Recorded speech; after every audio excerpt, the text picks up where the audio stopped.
بسم اللہ الرحمن الرحیم۔ ایک بی بی نصرانی تھی، بہت ہی غریب، گود بھی اولاد سے خالی تھی۔ گھر میں بجز شوہر کے اور کوئی نہ تھا۔ شوہر محنت مزدوری کر کے جو دن میں پاتا تھا اسی میں کھانے کا انتظام کرتا تھا۔ یوں ہی گزر بسر ہوتی تھی، زیادہ تر فاقے سے بسر ہوتی تھی، لیکن میاں بیوی دونوں خدا پر شکر و صبر سے کام لیتے تھے۔ رفتہ رفتہ عمر بھی گزرتی گئی، اب ضعیفی کا وقت بھی آنے لگا۔ دونوں کا دل ملول رہتا تھا، اس لیے کہ ان کے بعد نسل باقی رہنے کی کوئی امید نہ تھی۔ ایک دن ایک ضعیفہ تشریف لائیں، پوچھا، بی بی نصرانی تم کیوں اتنا اداس رہتی ہو؟ کوئی خاص بات ہو تو بیان کرو۔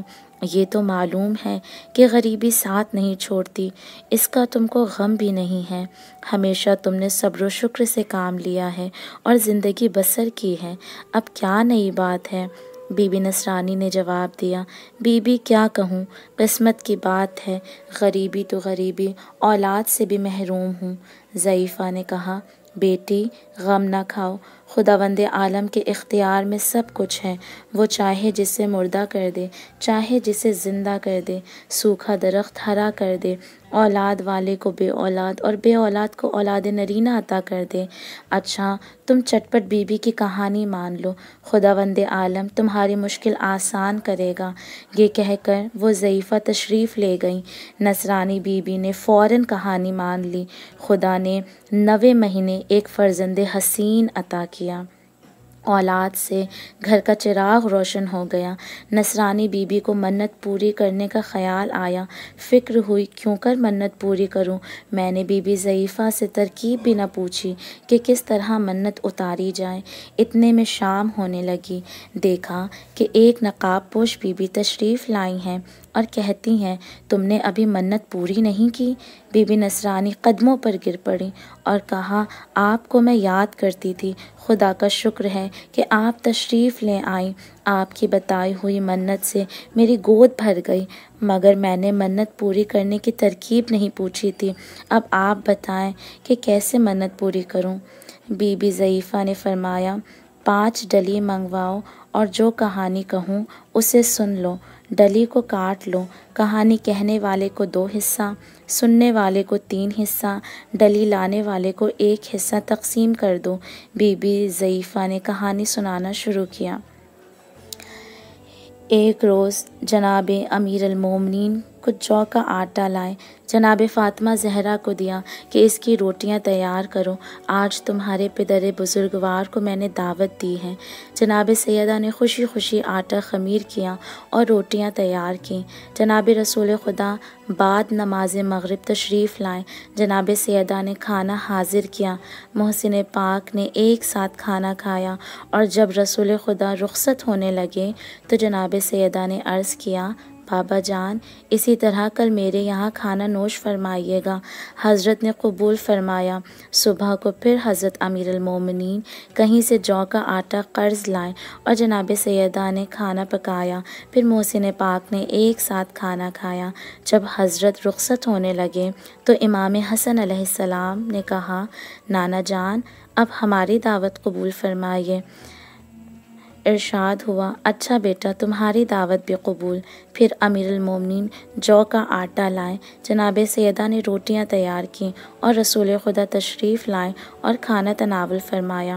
اب امام حسین علیہ السلام نے اپنے نانا کے گلے میں باہیں ڈال دیں، نانا کیا آپ ہم کو محروم رکھیے گا؟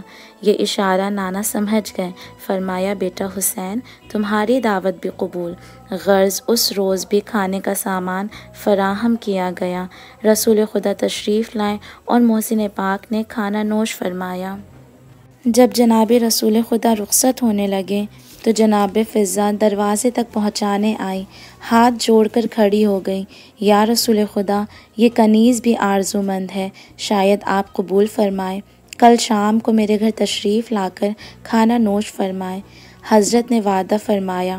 صبح ہوئی، اتفاق سے جناب فضہ کو کہیں سے سامان غذا فراہم نہ ہو سکا۔ جناب فضہ پریشان ہیں۔ شام ہوئی، کسی سے تذکرہ بھی نہ کیا کہ آج میں نے رسول خدا کو مدعو کیا ہے۔ وہ زمانہ ماہ رمضان کا تھا۔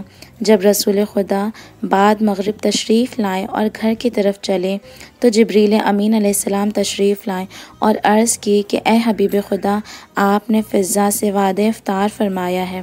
حضرت فوراً خانے جناب سیدہ کی طرف تشریف لائے اور آواز دی، اے بیٹی، تجھ پر سلام ہو۔ جناب سیدہ آواز پہچان گئیں، دروازے تک آئیں، لیکن حیرت میں تھیں کہ آج بابا نے کیوں تکلیف گوارا کی، کچھ سامان افطار بھی نہیں ہے جو حاضر کروں۔ جناب امیر المومنین کو بھی تعجب ہوا۔ آخر جناب رسول خدا سمجھ گئے۔ آپ نے فرمایا، بیٹی، آج میں فضہ کا مہمان ہوں۔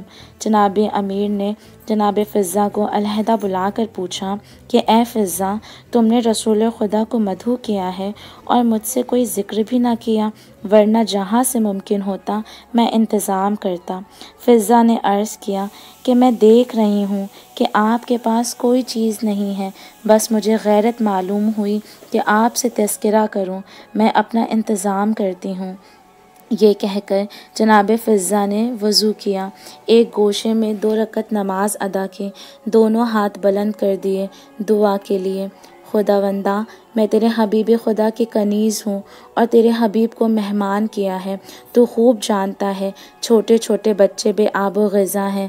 مالک و ملک، میرے شہزادوں اور میرے آقا کی عزت رکھ لے اور مجھے اپنے پیغمبر کے سامنے شرمندہ نہ کر۔ یہ دعا جناب فضہ کر ہی رہی تھی کہ تمام مکان میں کھانے کی خوشبو پھیل گئی۔ جناب فضہ نے دیکھا کہ پہلو میں خوان جنت رکھا ہے، فوراً وہ خوان لے کر فضہ حاضر خدمت رسول خدا ہوئی۔ رسول نے پوچھا، فضہ، یہ کھانا کہاں سے پایا؟ عرض کیا، جس کے بھروسے پر میں نے دعوت کی تھی اس نے بھیجا ہے، یہ طعام جنت سے آیا ہے۔ اللہم صلی علی محمد وآل محمد وعجل فرجہم اجمعین۔